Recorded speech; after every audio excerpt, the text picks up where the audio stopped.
여러분 반갑습니다. 본격 밀리터리 팟캐스트 밀떡 진행합니다. 고현준입니다. 반갑습니다. 안녕하세요. 국방정론 박찬준입니다. 안녕하세요. 놀러온 정명섭 작가입니다. 네, 오늘 저희는 이제 만약에 네. 시간인데 제가 오늘 이 주제를 보고 어제 제가 그 곰표 맥주를 가볍게 한 잔 네. 했습니다. 곰표 맥주 괜찮아요. 뭐 마셔봤어요? 많이 봤죠. 괜찮죠? 너무 맛있습니다.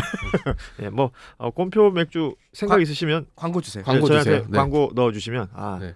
제가 유튜브 업계에서 네. 광고 잘하기로 또 유명합니다. 그럼요. 네. 네. 홈쇼핑 쪽에서도 연락이 올 정도로. 네. 하지만 밀떡에서 광고할 수 있는 건 다른 거였으면 좋겠어요. 뭐 예를 들어서 전차라든지 항모라든지 뭐 이런 거 광고할 일이 있으면 제가 한번 해보겠습니다. 프라모델. 뭐 잠수함도 괜찮습니다. 아니면 뭐 프라모델도 그쵸. 많잖아요. 네. 아니면 뭐 레고 이런 것도 괜찮아요. 맞습니다. 자, 오늘 만약에 어떤 주제로 이야기할지 얘기해 주시죠. 조금 긴데요. 제가 말씀드리겠습니다. 왜냐하면 두 개가 연동이 되더라고요. 예.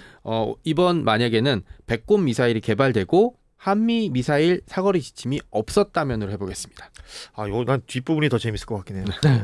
포인트는 뒷부분인 것 그렇죠. 같아요. 자, 백곰 미사일이 개발되고 한미 미사일 사거리 지침이 없었다면이라는 만약에 일단 백곰 미사일부터 설명을 좀 하고 시작을 해봐야겠죠. 시대적 배경이 굉장히 중요한데 1970년대 후반 되면 한미 관계는 최악으로 치달아요. 월남전 때는 좋았는데 왜냐면 우리가 참전해 줬으니까 이후에 이제 카터 행정부가 들어서면서 박정희 정권과 충돌이 일어나죠. 뭐 유신 정권이 들어서고 맞아요. 인권 문제가 이제 불거지면서 여러 가지 예를 들어서 주한미군 일부가 철수하고 완전 철수까지 이제 얘기가 나왔던 적이 있었죠. 그 다음에 뭐 우리가 필요했던 F-16이라든지 전투기 안 팔아 뭐 그런 것도 있었고 미사일도 안 팔아 이래서 갑자기 프랑스제 액조세가 들어오고 막 이런 일들이 계속 벌어지고 있었는데 예. 이제 자체 개발해야 되겠다 내부적인 결정이 내려졌는데 그래서 그때부터 우리 생각한 율곡 사업들이 벌어졌는데 미사일 말고 소총, 박격포 이런 것도 만들기 급급했는데 미사일을 만들어야 됐어요. 그러니까 그 미사일을 만들 때 막 고민을 진짜 많이 해서 그 들리는 야사에는 심지어 청계천에 가서 부품을 구해왔던 적도 있었대요. 그때도 그러지 않았을까? 뭐 도면만 있으면 세운상과 청계천에서 다 만들 수 있다. 뭐 이런 얘기들을 했지 않았을까? 그러니까 아무 기반이 없었기 때문에 당시 우리가 운영하고 있었던 그 나이키 허큘리스 미사일 요거를 외형을 가지고 지대지 미사일로 개조하는 사업을 했었습니다. 왜냐하면 나이키 허큘리스가 겁나 커요. 요즘 미사일은 전투기를 한 대 가서 맞추는 건데 옛날에는 전투기가 편대로 날아올 때 가운데 터트려서 싹 다 잡겠다. 싹 다 잡겠다보다는 약간 좀 운빨로 보는 뭐 거지. 그렇죠. 예. 그래서 탄두량이 굉장히 크기 때문에 이거를 지상 목표물도 공격할 수 있다. 그다음에 또 무선 지령 방식이기 때문에 공중 말고 지상도 가능해서 미군도 한번 테스트를 해본 적이 있거든요. 예. 그래서 요거를 기반으로 해서 한국 자체의 지대지 미사일 국산화를 한다. 그렇죠. 예. 네, 이게 바로 백곰 미사일이었습니다. 당연히 미국에서 싫어하죠. 이름을 왜 백곰이라고 지었을까? 그래서 발사할 때 보면 미사일 색깔이 하얘요. 새 하였어요. 아주. 흙곰이었으면 까맸을 것 같아요. 적곰이었으면 빨간색이었을까요? 네. 난 진짜 무진장 유치하네요. 그래서 이 보통 사실 백곰은 가장 인상적인 게 콜라인데. 그렇죠. 네. 이렇게 대한민국이 자체적인 길을 걸으려고 하니까 미국이 또 싫어해요. 당연히 그렇겠죠. 미사일은 안 팔아놓고서 그럼 우리가 만들 게 아니야? 이것도 싫어해. 그래서 1980년대 들어와서 전두환 정권이 들어섰을 때 미국의 압력이 정말로 최대치에 달했죠. 그게 달하죠. 결국 그래서 백곰 미사일 계획은 폐기되고 연구진도 해체되고 그리고 미국이 불안하니까 한 가지 더 락을 걸어요. 한미 미사일 사거리 지침. 저는 처음에 이게 협정인 줄 알았어요. 그래서 협정, 그러니까 양쪽 국가가 정식으로 문서를 주고받고 서명해서 만든 문서인 줄 알았는데 없어요. 각각의 의회에 뭐 그렇죠. 비준도 받고 이랬을 그렇죠. 거라고 생각했는데 그렇게 해서 당연히 무슨 미사일 사거리 제한 협정 이렇게 생각을 했는데 찾아보니까 박 의원님 말씀대로 없어요. 그렇죠. 이게 사실은 말로만 한 거잖아요. 그냥 그렇죠. 일종의 뭐 서한을 전달했다라고 하지만 뭐 문서적인 그냥 기능이 있었던 건 아니고 양쪽이 그냥 구속을 가지고 있는 이 정도였었습니다. 그래서 이걸로 해서 사거리 180km 이내 그리고 뭐 여러 차례 개정이 됐지만 가장 최악은 90년대에 맺어진 제약이었는데 사거리도 제한되고 탄두량도 제한되고 요건 기존에 있었던 건데 그렇죠. 한 가지 더 걸어요. 민간 개발도 안 돼. 안 된다. 아마도 기억하시는 분들도 많을 거예요. 관심 있는 분들은. 예. 그러니까 민간 개발을 못 한다고 하니까 민간 로켓 시장도 이제 얼어붙어 버린 거죠. 얼어붙는 정도가 아니었죠. 사실은 거의 전무하다시피 했던 거 아닌가요? 결국 연결되는 게 우주 산업까지 연결되는 거 아니었습니까? 그러니까 우주 산업도 위축될 수밖에 없었던 거예요. 아예 한 20년 동안 동결됐다가 그렇죠. 2000년대 들어와서 이제 북한이 핵무기를 개발하고 이 핵무기를 쏘기 위한 미사일들을 속속 개발하기 시작하잖아요. 그때부터 지금은 우리에게 익숙한 단어지만 ICBM 얘기 나오면서부터입니다. 그렇죠. 사실은. 예. 그렇게 되면 한미 미사일 사거리 지침이 조금씩 약해져요. 이제 뭐 180km의 탄두 중량이 있었으면 이게 뭐 300km 늘어나고 500km 거리가 늘어나고. 네, 그러다가 2021년에 이제 한미 정상회담 때 이 한미 미사일 사거리 지침이 완전히 없어져요. 이때 언론에서 조금 삽질을 해요. 이 문서가 어디 있냐? 그렇죠. 여기에 대해 어떻게 생각하냐라고 했는데 미국 국무부 관리가 그런 거 없는데? 예. 라고 했는데 정답이에요 이게. 사실은 저도 그때 네. 알았어요. 그러니까 21년이라고 해봤자 불과 뭐 지금 만 2년도 채 안 그렇죠. 됐어요. 네. 깜짝 놀랐습니다. 어찌 보면 우리나라의 어떤 그러니까 발전 가능성이랄까 네. 이런 것들에 있어서 현저하게 영향을 줬던 지침 아니겠습니까? 이런 것들이 종이 쪼가리 한 장 없이 이렇게 진행돼 왔었고 그것 때문에 이렇게 오랜 시간 동안 이게 뭐 미명은 있었지 한미 동맹에 뭐 여러 가지 미명은 있었으나 그렇다 하더라도 이렇게까지 말 한마디에 긴 시간을 네. 이렇게 살아왔던 것이냐라는 생각이 들더라고요. 미국이 한국의 미사일에 대해서 신경질을 냈던 이유는 여러 가지가 있었죠. 하나는 나이키 허큘리스 미사일이 원래는 핵탄두도 들어갈 수 있을 정도의 큰 규모였어요. 그러니까 70대 후반에 박정희 정권에서 핵무기 개발하려고 했었잖아요. 그렇죠. 그러니까 미국의 생각에 무궁화 꽃이 피었습니다. 네. 야, 얘들이 핵무기 개발해서 그거를 저기 그 백곰이라고 부르는 그 미사일에 실어서 북한이 쏴버리는 거 아니야? 그럼 미국은 자동 참전이에요. 한미 방위협정에 따라서. 그렇죠. 그걸 또 하기 싫었던 게 있고 70년대 80년대 되면 또 미국이 중국한테 이렇게 잘 보일 때였거든요. 소련을 견제하기 위해서.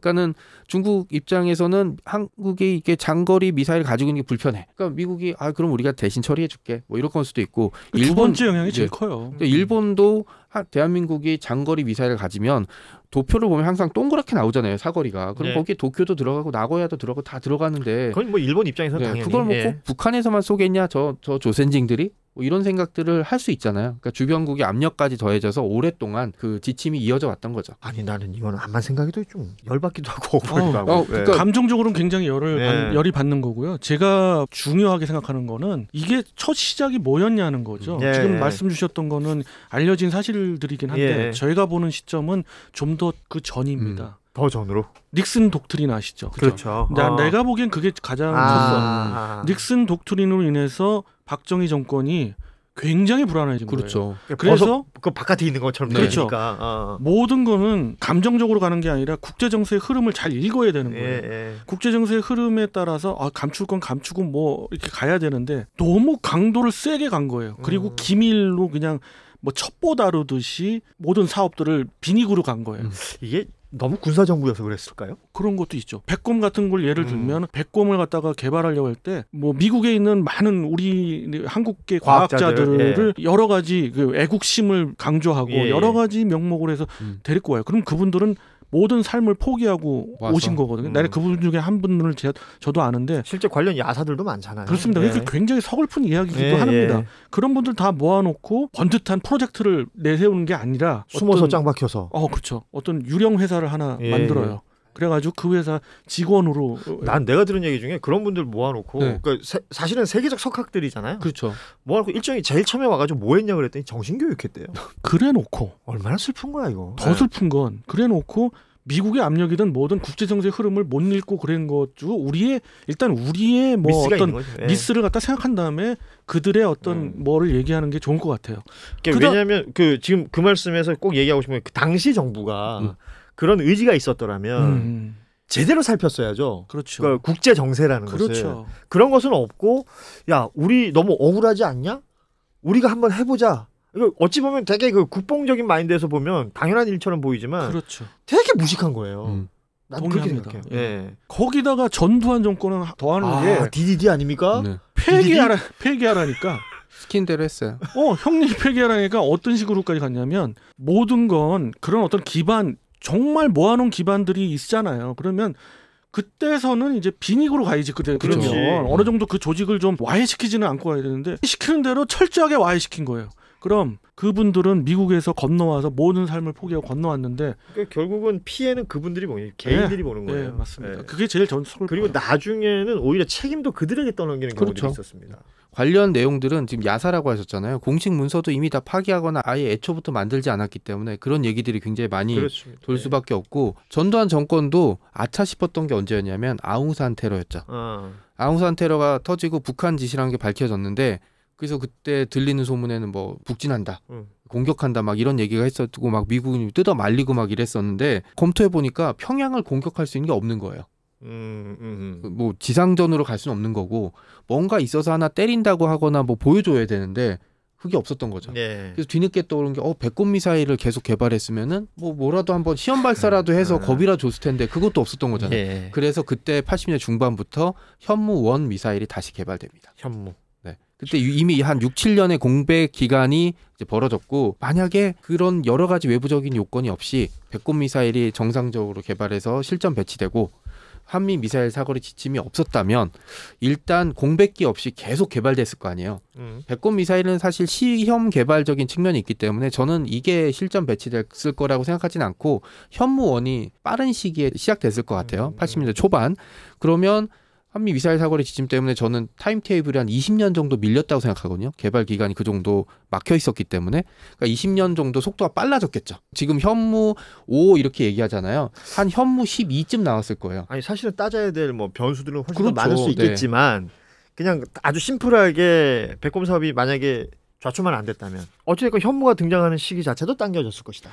예를 들어서 북한이 그 ICBM이라고 불리는 중거리 탄도 미사일이라고 불렸던 대포동 1호 미사일 배치한 게 90년대 후반, 2000년대 초반이에요. 그렇습니다. 예. 우리도 아마 이 시기랑 비슷한 무기를 미사일을 이때 배치하지 않았을까. 근데 대포동보다는 우리의 직접적인 영향을 미친 거는 노동이죠. 그렇죠. 노동 미사일이 배치되면서 화들짝 놀란 거예요. 맞습니다. 예, 예. 한반도 전 지역이 위험에 빠진 타겟이니까. 거예요. 그 북한 미사일은 더 위험한 게 목표 지점을 찾질 못해요. 쏘면은 어디 떨어질지 아무도 모르는 거죠.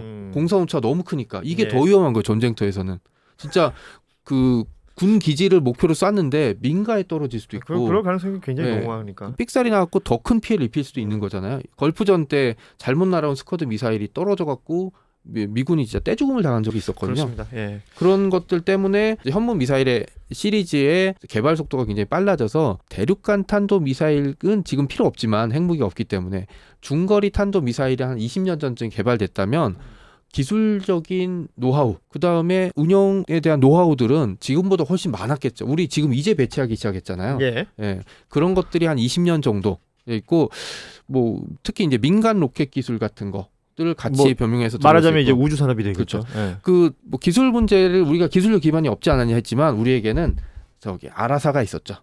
러시아. 그러니까 나로 로켓 개발할 때 2000년대에 아 너무 시대를 왔다 갔다 하는 거 아니에요? 상당히 왔다 갔다 예. 하네요. 아라사. 2000년대에 그 우리가 로켓을 개발할 때 러시아 용역을 줘요. 그때 유명한 에피소드 있잖아요. 모형 로켓을 갖다 줘야 되는데 실물 로켓이 와버렸어요. 이게 우리가 또 씻고 뜯고 맛보고 하면서 기술적인 노하우를 쌓았는데 91년에 소련이 무너져요. 그렇죠. 예. 그리고 91년에 소련이 무너지고 엘친 정권 때 그 러시아 연방이 얼마나 개판이었는지는 지금도 전설로 전해져요. 그렇습니다. 예. 이때 우리가 러시아에 손을 내밀었다면 2000년대에 손을 내밀었을 때보다 훨씬 더 많은 기술을 저렴한 가격에 받아올 수 있었겠죠. 저렴한 가격이 될지 모르겠는데 공식 루트는 아니었을 것 같아요 그때는. 뭐 좀 뒷돈으로 이렇게 좀 그게 밀어주고. 훨씬 잘 먹혔겠죠. 그 시절은 네. 러시아가 그랬다는 거죠. 네. 저는 영화를 제가 너무 많이 본 것 같아요. 영화에 보면 백 투 더 퓨처 네. 뒤로 돌아가는 거잖아요. 네. 그런데 요즘 영화들 뭐 멀티 이야기도 많이 멀티버스 이런 거. 멀티버스 네. 얘기도 많이 나오는데 또 하나의 그 이야기가 뭐냐면 이루어지는 사실은 반드시 이루어진다. 그렇죠. 네. 변화가 안 된다는 얘기잖아요. 그런 측면에서 봤을 때 저는 이런 생각을 해봐요.